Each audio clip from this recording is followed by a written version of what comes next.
جوان تھا ایمان نہیں لایا تھا تو میرا باپ خطاب مجھے اونٹ دے کر اسی ریگستان میں چرانے کے لیے بھیجتا تھا، اور جب شام ہوتی تھی تو میرا باپ خطاب کہتا تھا عمر اونٹوں کو ایک ساتھ لا کر لائن پہ لگاؤ، میں ایک اونٹ لاتا دوسرے کو لگاتا تو تیسرا بھاگ جاتا، چوتھے کو لاتا تو پانچواں لائن توڑ دیتا، میں پریشان ہو جاتا، میرا باپ مجھے گالی دیتا اور مارتا کہ تجھ سے یہ اونٹ سنبھالے نہیں جاتے، یا رسول اللہ تیرا کرم ہے جس عمر سے چند اونٹ سنبھالے نہیں جاتے، کلمہ پڑا تو آج دنیا آدھی دنیا عمر کی ایک آواز میں سنبھلتا ہوا نظر آ رہا ہے۔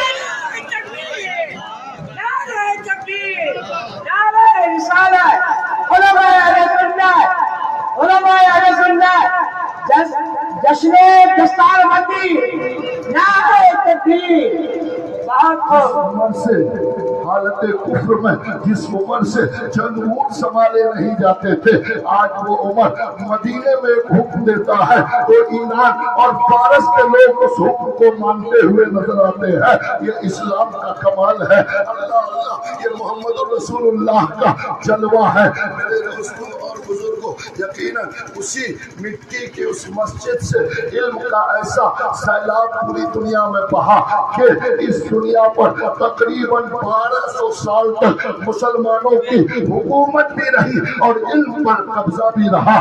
دوستوں اور بزرگوں، آج سائنس نے جتنی بھی ترقی کر لی ہو لیکن اس کی جڑ اور بنیاد وہی مسلمان ہے۔ ایک زمانے میں بغداد میں سائنس کے سوتے پھوٹتے تھے اور امریکہ اور یورپ کے بڑے بڑے بادشاہوں کے بچوں کو اس طرح آج اگر ہمارے بچے کو آکسفورڈ یونیورسٹی میں داخلہ مل جائے تو ہمیں جتنا فخر ہوگا اس سے زیادہ فخر یورپ کے بادشاہوں کے بچے کو اس وقت ہوتا تھا جب بغداد کے مسلمانوں کے مدرسوں میں جب ان یہودیوں اور عیسائیوں کے بچوں کا داخلہ ہو جاتا تھا۔ یہ مسلمانوں کے علم کے عروج کا زمانہ ہے، جتنا عروج تھا آج اتنا علم میں ہم زوال پہ ہیں۔ آج مسلمان دنیا میں سب سے کم پڑھے لکھے لوگ مسلمان ہیں، سب سے زیادہ جاہل مسلمانوں میں ہیں۔ حضرات محترم، وجہ کیا ہے؟ وجہ صرف یہ ہے کہ ہم نے سنت رسول پہ عمل چھوڑ دیا، ہم نے سیرت مصطفیٰ پر عمل کرنا چھوڑ دیا۔ ابھی دیکھیے ایران اور امریکہ و اسرائیل کی جنگ جاری ہے، آپ نے دیکھا امریکہ ایران چاہے ہارے یا جیتے لیکن ایران دنیا کی نظر میں ہار کر بھی جیت جائے گا، اس لیے کہ آپ اندازہ لگائیے ایک بکری کا بچہ اگر شیر سے اگر 1 گھنٹہ بھی لڑ جائے، اگرچہ بعد میں شیر اس کو کھا جائے لیکن دنیا کہے گی اگرچہ کھا گیا لیکن 1 گھنٹے تک ڈٹا رہا۔ حضرات محترم، یقیناً اے میری قوم کے لوگوں، ایران نے امریکہ کے خیالات کو درہم برہم کر دیا ہے۔ امریکہ کے خواب و خیال میں بھی نہیں تھا کہ ایران اتنے دنوں تک ہمیں پریشان کرتا ہوا نظر آئے گا۔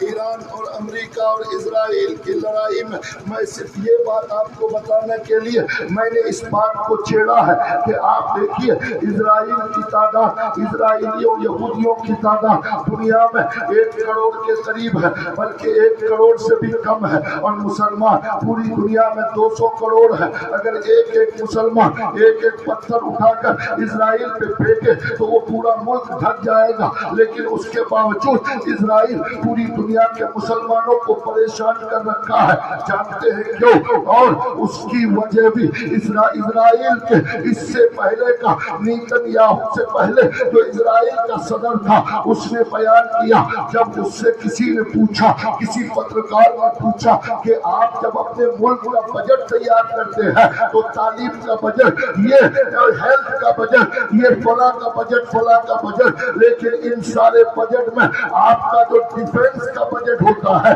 ہتھیار اور فوجیوں کا جو بجٹ ہوتا ہے وہ سب سے بڑا کیوں ہوتا ہے؟ اللہ اللہ، اسرائیل میں سب سے بڑا بجٹ ڈیفنس کا ہوتا ہے، تو اس اسرائیلی یہودی صدر نے کہا کہ یہ میں نے مسلمانوں کے نبی کی سیرت سے سیکھا ہے۔ اللہ اللہ،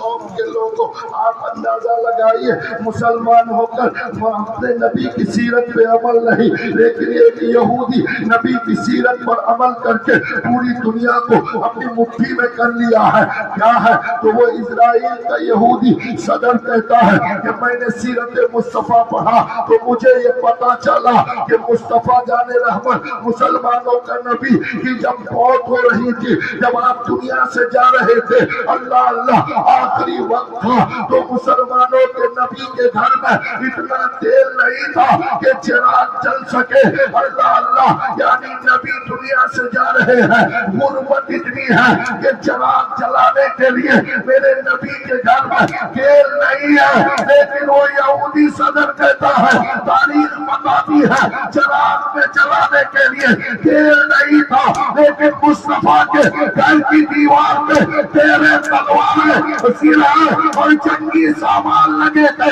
پتہ یہ چلا اگر آپ کو دشمن سے مقابلہ کرنا ہے تو کھانا ہو یا نہ ہو، ہتھیار ہونا چاہیے۔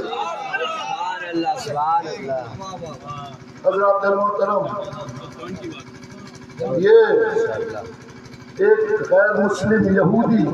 نبی کی سیرت سیکھ کر